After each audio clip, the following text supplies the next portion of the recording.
नमस्कार प्रणाम स्वागत बाटे आप सबके राइटर बागी भाई के चैनल पर। आज उपस्थित बनी रहुआ सबके बीच में लेके रामायण पाठ से गीत, बहुत बढ़िया गीत के लिखने के लिए बनी सिया हरण के मीटर बाटे आ विरह सॉन्ग बा। बहुत बढ़िया गीत लिखले बानी। अगर एक नया म्यूजिक बनवा के बढ़िया से गा देतानी दिल से तो गाना पक्का वायरल होई। पक्का कहतनी दिल से, अगर बढ़िया से गा दी ब्रज के तो चली मीटर के शुरुआत कल जा।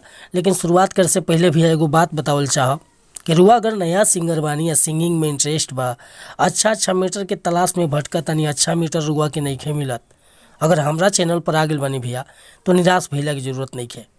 रुआ जैसन भी मीटर चाहत हो खब लिखवावे के वैसन मीटर हमरा कलम के जरिए से मिली। बिल्कुल उचित चार्ज लेनी भैया, लेकिन मीटर मन पसंद के देनी।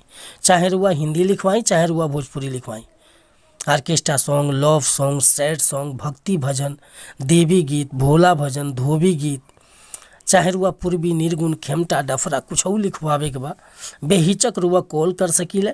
बिल्कुल उचित चार्ज लागी भैया, लेकिन मीटर रुआ मन पसंद के मिली। तो एक खतरा कहत नहीं कि चैनल के सब्सक्राइब कर ली, बेल आइकन प्रेस कर ले, ताकि हर रोज़ रुआ सबके बीच बीच में हम नया नया मीटर लेके उपस्थित होत रही और रुआ सबके नया मीटर मिले। आज देखिए कैसे मीटर लिखले बनी। विरह रस के गाना बा।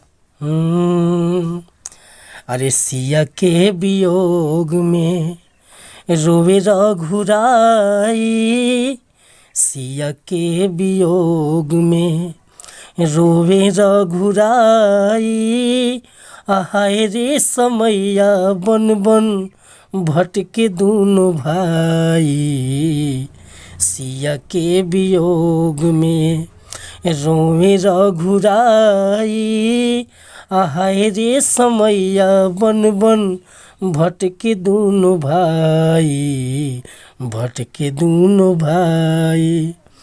कवन पापी जानकी के ले गइल उठाई, कवन पापी जानकी के ले गइल उठाई, आहाय रे समैया बन बन भटके दोनों भाई, सिया के वियोग में रोवे रघुराई, हाय रे समैया बन बन भटके दोनों भाई, भटके दोनों भाई। तो मीटर दिल के छू जात हो कि अगर मीटर पसंद बा आप फुल गाना लिखवावे के चाहतनी तो बिल्कुल उचित चार्ज पर ही मीटर हुआ कि व्हाट्सएप के जरिए मिल जाई। और कोनो भी मीटर लिखवावे खतरा बेहिचक रुआ संपर्क कर सकतनी। हमार कॉन्टैक्ट नंबर बा 8874473128।